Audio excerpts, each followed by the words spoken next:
Hurricane Michael came crashing ashore mid-afternoon.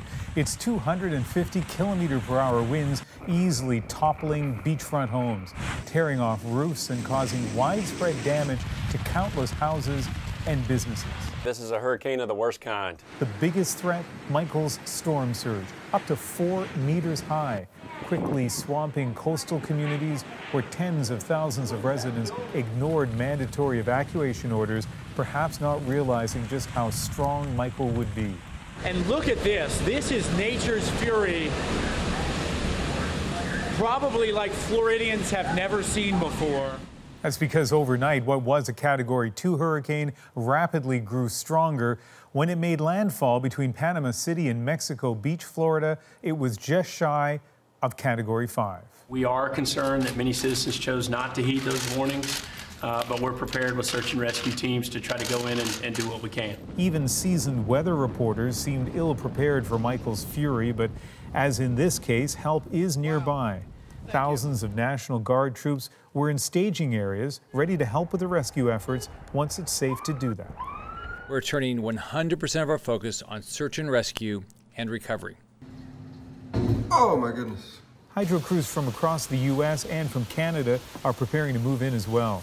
Downed trees and power lines have left hundreds of thousands of homes without electricity. And Michael's wrath isn't spent yet. The citizens in Georgia need to wake up and pay attention. The hurricane has now moved inland. Tonight, Michael is grinding across Georgia, still packing powerful winds, torrential rain, and the threat of tornadoes. Michael did catch a lot of people off guard, not only because it only started forming on Monday, but also because of how rapidly it intensified as it approached the Panhandle.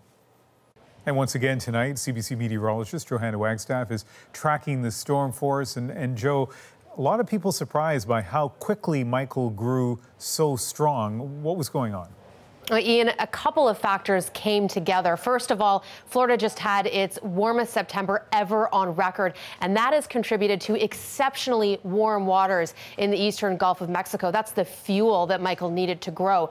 We also had very little wind shear. That's winds of different speeds that can help tear a storm apart. We had none of that. And finally, Michael did go through this rapid intensification process, going from a tropical storm to a major hurricane in less than a day.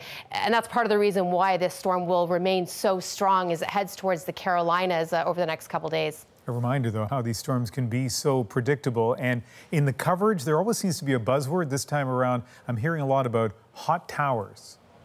Yes, I was surprised this word sort of was being used. I mean, it's a very meteorological term. It's basically a very tall thunderstorm cell. And I think we've got a picture of sort of a vertical profile of a radar shot. So these thunderstorm cells, these hot towers, rise up to higher than 14 kilometers, so higher than jetliners actually fly. And this is an indication of how much updraft and downdraft is happening within the hurricane. These hot towers form right around the eye, and the basic premise of a hurricane engine is pulling in those very hot waters, those warm temperatures. As they rise, that warm air condenses into liquid and releases latent heat energy, and that's the energy that drives the storm and causes it to intensify. So one study has actually shown anytime we see these hot towers in a cyclone, they're twice as likely to intensify rapidly over the next 6 hours, and that is absolutely what we have seen with Michael.